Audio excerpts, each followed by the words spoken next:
As soon as I left school, I started working on my first entrepreneurial venture, which eventually made me financially independent and helped me achieve my dream lifestyle.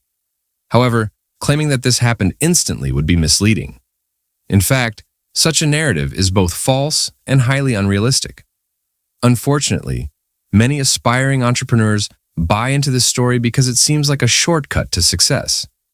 The truth? Building wealth takes hard work, patience, and strategy. If you want to get rich but aren't willing to put in the effort, buying a lottery ticket and hoping for the best might honestly be more effective. But if you're serious about building wealth, let me share a practical and proven path with you. While I did achieve financial success through businesses, I didn't just stumble upon a great idea right after school. I want to save you from the same pitfalls I could have faced and show you how to build a strong foundation for success. Here are 6 steps I'd follow if I were starting over. Step 1. Discover your natural talents. You've probably heard the phrase, follow your passion, but what if your passion isn't profitable? Or what if you don't have a specific passion? The truth is, focusing solely on passion might not lead to financial stability.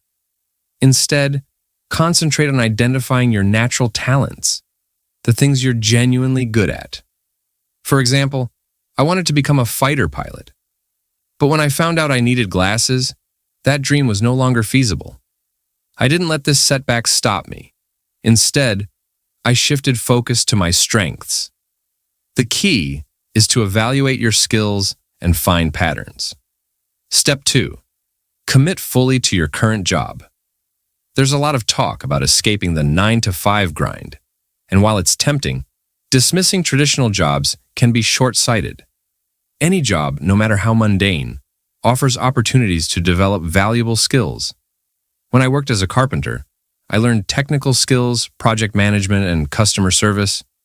In every job I had, I focused on learning as much as possible, not just working for a paycheck. Step 3. Build relationships and a positive reputation. Your network and personal image are crucial.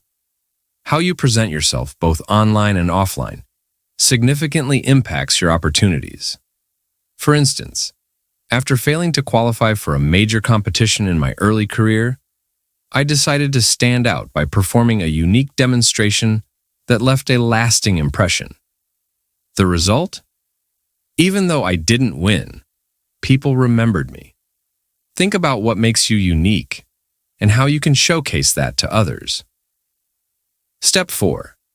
Identify opportunities for improvement. Every workplace or industry has inefficiencies. Pay attention to these problems. They're often opportunities in disguise. When I worked in a retail shop, I noticed issues with inventory, staffing, and customer demand. I used this knowledge to start my own store, avoiding the mistakes I had observed. Step 5. Test your ideas through a side hustle. Starting a business doesn't have to be a massive risk. Begin by testing your ideas on a smaller scale. One of my friends wanted to start an e-commerce store, but was afraid of investing in inventory. Instead, he listed products for sale that he didn't yet own. This lean approach helps you test ideas with minimal risk. Step 6. Launch and scale your business.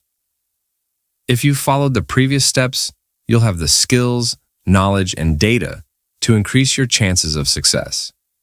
At this point, it's time to take the leap. Analyze your side hustle to identify what's working best. Then, scale those elements to reach more people. If you're looking for inspiration for side hustles, check out my next video. But before you go, don't forget to subscribe for more insights to help you grow your wealth.